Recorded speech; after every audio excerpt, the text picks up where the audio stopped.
Muchas gracias, muchísimas gracias. Bueno, bienvenidos, señores. Juan, ¿cuándo llegaste?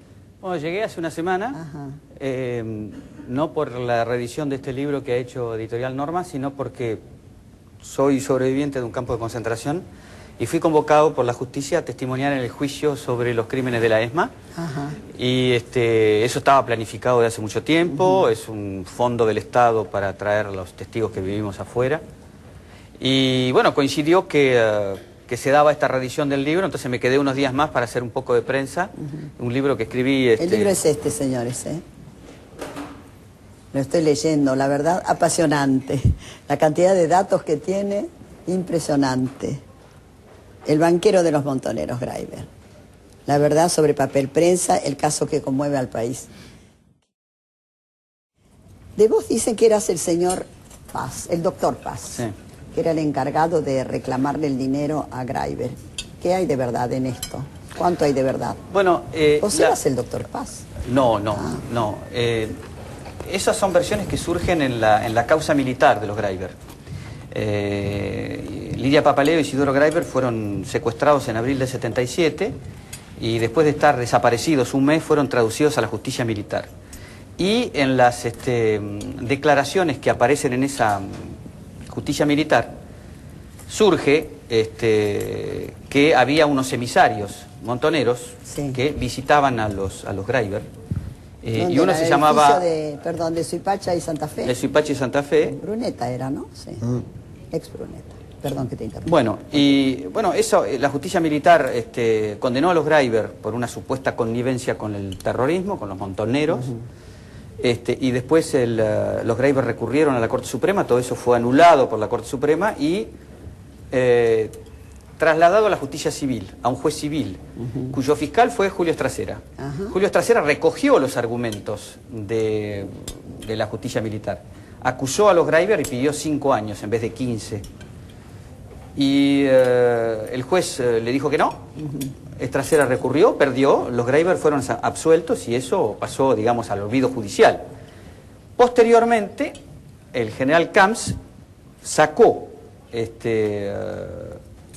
un libro donde recogía un poco todas estas cosas y aparecían nuevamente los doctores Paz y Peñalosa. Siguiendo con la cronología en el tiempo, pero no decía quiénes habían sido,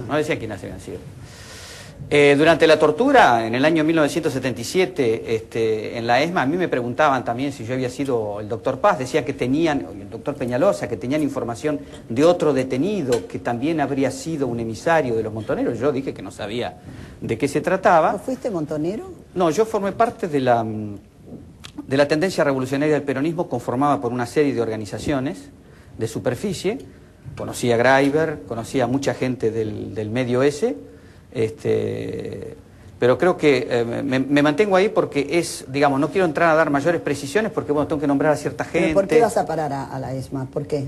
¿Por qué te detienen? Me detienen porque voy a visitar a un abogado, Conrado Gómez, que me alquilaba un apartamento que yo había conocido en la JP. Y resulta que este señor ya estaba en poder de la Escuela de Mecánica de la Armada y lo acusaban de administrar unos bienes de alguna gente que estaría vinculada a la guerrilla. Me preguntaban a mí, yo no sabía absolutamente nada. ¿A Gómez? A Conrado Gómez, sí, a Conrado Gómez. Y después, este señor que me alquilaba la casa les dio el domicilio de mi casa, fueron a mi casa, bombardearon, mataron a mi mujer y a mí me torturaron suponiendo que yo tenía algún tipo de vinculación también con esta maraña de acusaciones. No encontraron nada, me hicieron firmar papeles. Fueron a los bancos, mantuvieron secuestrados a mis hijos que eran menores de 2 años y medio y 2 años durante 2 meses, tampoco encontraron nada, mientras hacían esa búsqueda como un elemento de presión, digamos, porque supuestamente yo tendría que saber ciertas cosas. Me preguntaban a mí qué opinaba del tema de Graiber. Yo le dije que los había conocido a través del grupo Sí, que era un grupo de pintores en La Plata. Graiber era mecenas de ese grupo. Él estaba fascinado con toda la gente que venía de la izquierda del peronismo. A mí me parecía fascinante que un tipo con tanta plata se interesara por un sector político que corría riesgos y quería hacer la revolución en la Argentina. Bueno, y después a mí me liberaron. Yo llegué a Suiza, pedí el asilo político y dije esto mismo, o sea que yo formaba parte de este sector del peronismo, me dieron el asilo y después yo hice una tesis de doctorado sobre el enfrentamiento entre la guerrilla argentina y las Fuerzas Armadas. Y remanentes de la documentación que consulté para esa tesis dio origen a este libro de David Graeber. Pero esa tesis tuvo un correlato en un libro que yo publiqué en 1988 en la Argentina, que se llama Montonero Final de Cuentas, que es el libro sobre la derrota de la guerrilla en la Argentina, donde conté el interrogatorio. Es decir, que no es una cosa que yo ahora digo que no tenía absolutamente nada que ver. Ahora, ¿qué pasó? Yo creo que es una supuesta verdad falsamente admitida por mí, que nunca le he admitido, porque esto surge por las biografías de Videla y de Timerman, donde las autoras toman lo de General Camps y ahí por primera vez dan nombres concretamente, y me implican a mí. Yo no iba a hacer querella contra esa autora, pero yo nunca lo admití. Y cuando volvió a surgir esto ahora, yo hablé con Clarín, hablé con Noticias, y le preguntaron a Patricia Bullrich si ella lo había dicho, y ella se rectificó. Y para mí, esto salió a Noticias el último fin de semana. Para finalizar esto del doctor Paz, que me preguntaba, el doctor Peñalosa, en el libro están, porque como estaban en la justicia militar, en la documentación, yo he leído las declaraciones de Graeber y Lidia Papaleo, etcétera, etcétera, y eso aparece en el libro. Yo he recogido, según la versión de Isidoro Graeber, y lo que yo pude recoger entrevistando a montoneros, que hubo 3 encuentros de los montoneros con Lidia Papaleo y... los 3 con Lidia Papaleo, y en uno de ellos estuvo Isidoro Graeber. Pero son, digamos, encuentros. Uno es cuando lo matan a David Graeber, que es la hipótesis que yo exploro en el libro. ¿Lo mata la CIA? Lo matan, bueno, los servicios de inteligencia americanos, que fue un poco el elemento que me hizo lanzarme. Vamos a explicarle al público cómo muere, porque no todo el mundo está al tanto. Viajando de New York a Acapulco era precisamente, ¿no es cierto? En un avión, cae el avión y, bueno, muere. En un avión privado, En un avión privado, sí. No, decía que después del asesinato, según la fuente que yo recogí, hay un llamado telefónico de Buenos Aires, de los montoneros, a Lidia Papaleo para acompañarla en el sentimiento. ¿Pero quién de los montoneros? Bueno, esto fue una inversión mutuamente consentida, pactada entre la jefatura de los montoneros y David Graeber. O sea, los montoneros se ocupaban, ¿no?, mucho de esto. Bueno, en mi libro yo lo señalo como el interlocutor, digamos, señor, que Graeber hablaba con Quieto. Bueno, entonces ese llamado existió, pero era para acompañarla en el sentimiento, no para ejercer ningún tipo de presión. Además, los montoneros han hecho extorsiones contra pago de rescates, pero no le iban a presionar a alguien que eran socios. La segunda... Perdón, Juan, que te interrumpa, los BOR. ¿Cuánto pagaron los BOR? ¿60 millones? 64 millones de dólares. ¿Y dónde fue a parar ese dinero? Bueno, yo me ocupo de los, en el libro, de los 14 de esos 64. Que estaba en Cuba, ¿no? En los indicios, cuando yo saco la segunda edición, efectivamente, decían que había sido invertido en Cuba. Pero es mucho dinero, 60. 40 millones en Cuba. 40 millones. La segunda entrevista, según Isidoro Graeber, en la causa, es que él dice, a fin de diciembre de 1976 vino Lidia y me dijo que teníamos que tener una reunión con 2 emisarios montoneros. O sea, fin de diciembre, si la reunión se hizo, fue fin de diciembre del 76, comienzo del 77. Es decir, 2 meses después de la venta de papel prensa. O sea, no tiene nada que ver papel prensa con esta historia. Y la tercera reunión que yo detecto y aparece en mi libro es que los montoneros la van a ver a ella poco antes que la secuestren, en marzo del 77, y le ofrecen sacarla del país y que se vaya a vivir, escapar ante los riesgos. ¿Estaba y ella casada desecha. Legalmente ella con Graeber? Sí, se casaron en Estados Unidos. En Estados Unidos. Sí, porque el divorcio no existía. ¿Es válido el casamiento en Estados Unidos, acá en la Argentina? No, en aquella época no, porque no estaba la ley del divorcio. Claro, la ley del divorcio. No, pero en la sucesión, y ella representaba a la heredera, a la hija. María O sea, que ella no podía hacer valer su casamiento. Un poco todas las problemáticas que hablamos cuando me invitaste por el libro de La Borges. hija que está enfrentada a la madre. Sí, bueno. Entonces, eso existió, fue una inversión mutuamente consentida en la que Lidia Graeber estaba totalmente al corriente. Isidoro Graeber la conocía, estando los Graeber en libertad, nunca la denunciaron. Yo creo que ahí hay una tentativa de ella, cuando no acepta lo que le ofrecen los montoneros de sacarla del país, es negociar con la dictadura. Ella misma lo dice, que le escribió una carta a Videla. ¿Y qué cuento le fue a hacer a Videla? Bueno, a mí me están extorsionando los montoneros, protéjanme.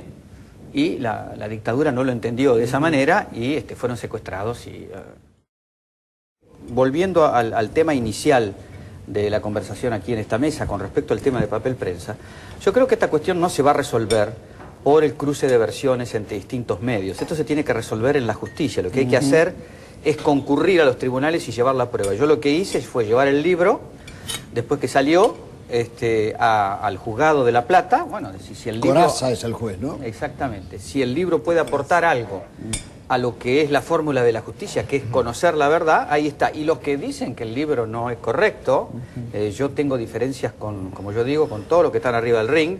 No pienso lo mismo ni de los Greiber, ni de lo que dicen los Greiber, si es cierto o no. No pienso lo mismo de lo que dicen de los Montoneros, no pienso incluso lo mismo lo que dicen los diarios y lo que dice el gobierno concretamente. Entonces, ahí me parece de que no se va a resolver en los medios.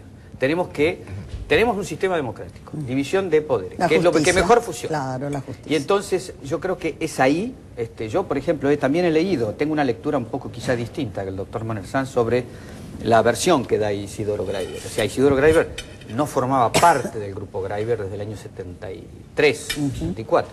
Los hermanos se separaron, dividieron los bienes y ese señor no formaba parte. Después cuando muere David, que se hay una lucha feroz en la que la viuda toma el poder, separa a la familia y separa a los colaboradores de confianza de David Greiber, Rubinstein y Naón, ahí el enfrentamiento, digamos, fue muy duro y él no tuvo ninguna injerencia, digamos, él puede haber estado en el decorado, en las inmediaciones, pero esto de que él fue testigo de si alguien amenazó o no amenazó, etcétera, etcétera, cuando vos estás hablando de que se amenaza a una persona, vos tenés que haber sido testigo de esa amenaza.